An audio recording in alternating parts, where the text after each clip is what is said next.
Hello అందరికీ. Welcome back to my channel Ravali Vijayender. బాగున్నారా? నేను చాలా చాలా బాగున్నాను. ఇవాల్టి వీడియోలో టమాటో కర్రీ ఎలా చేసుకోవాలో చూపిస్తానండి. చాలా చాలా సింపుల్‌గా చేసుకోవచ్చు. చాలా చాలా బాగుంటుంది. కారకారంగా, కాస్త పుల్లగా టేస్ట్ అద్రిపోతుందండి. మరి ఇంకెందుకండి ఆలస్యం, సింపుల్ వేలో టమాటో కర్రీ ఎలా చేసుకోవాలో చూసేద్దామా? వీడియోలోకెళ్ళి ఎలా చేసుకోవాలో చూసేద్దామండి. ముందుగా స్టవ్ ఆన్ చేసి ఒక ప్యాన్ పెట్టేసుకొని అందులోకి ఒక 2 టేబుల్ స్పూన్ల ఆయిల్ వేసేసుకొని కొద్దిగా జీలకర్ర, ఆవాలు వేసేసుకొని ఉల్లిపాయ ముక్కలు, పచ్చిమిర్చి ముక్కలు, ఎండుమిర్చి ముక్కలు వేసేసుకొని ఉల్లిపాయ ముక్కల్ని కొంచెం మగ్గనివ్వాలండి. ఉల్లిపాయ ముక్కలు అనేటివి కొంచెం ఎక్కువగానే వేసుకోవాలి. టేస్ట్ బాగుంటుంది ఎక్కువ వేసుకోవడం వల్ల. మరీ ఎక్కువగా ఉల్లిపాయ ముక్కల్ని మగ్గనివ్వకూడదండి. జస్ట్ సాఫ్ట్ అయితే సరిపోతుంది.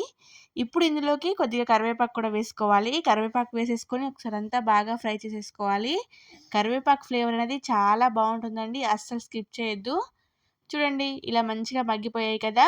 ఇప్పుడు ఇందులోకి కొద్దిగా వెల్లుల్లి పేస్ట్ వేసేసుకున్నానండి. అలాగే కొద్దిగా పసుపు కూడా వేసేసుకొని పచ్చివాసన వెళ్ళేదాకా బాగా ఫ్రై చేసేసుకోవాలి. మీరు కావాలనుకుంటే వెల్లుల్లిని క్రష్ చేసి కూడా వేసుకోవచ్చు. నేను పేస్ట్ చేసి వేశానండి. చూడండి ఇలా పచ్చివాసన వెళ్ళేదాకా ఫ్రై చేసేసుకున్నాం కదా!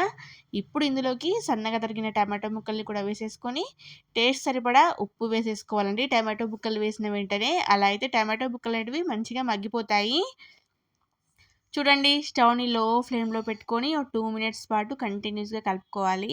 ఆ పోపు అంతా టమాటో ముక్కలకి బాగా కలిసేలా మంచిగా కలిపేసుకోవాలండి. స్టవ్‌ని లో టు మీడియం ఫ్లేమ్‌లో పెట్టుకొని.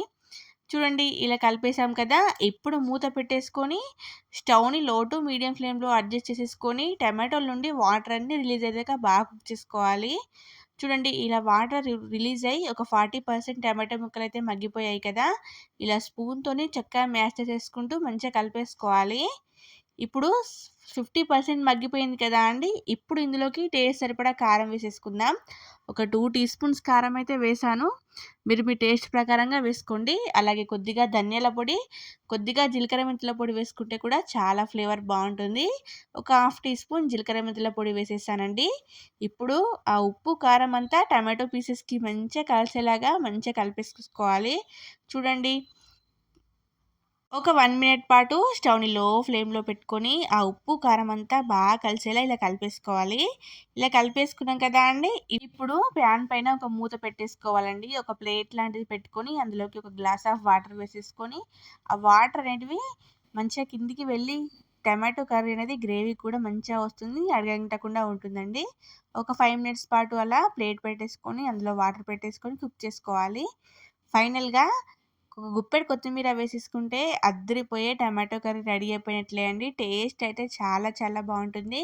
బ్యాచిలర్స్ కూడా చాలా ఈజీగా చేసుకోవచ్చు. అంతేనండి. సింపుల్ వేలో అద్దిరిపోయే టమాటో కర్రీ రెడీ అయిపోయినట్లే. చూస్తుంటేనే చాలా చాలా బాగుంది కదా! వెంటనే తినాలనిపిస్తుంది కదా! మరి ఇంకెందుకండి ఆలస్యం? వెంటనే చేసేయండి. మరి ఈ వీడియో మీకు నచ్చినట్లయితే వీడియోని లైక్ చేసి, షేర్ చేసి ఛానల్‌ని సబ్స్క్రైబ్ చేసుకోవడం మర్చిపోవద్దు. మరిన్ని మంచి మంచి వీడియోస్ కోసం పక్కనే ఉన్న బెల్ ఐకాన్‌ని క్లిక్ చేయండి. Thank you for watching. Keep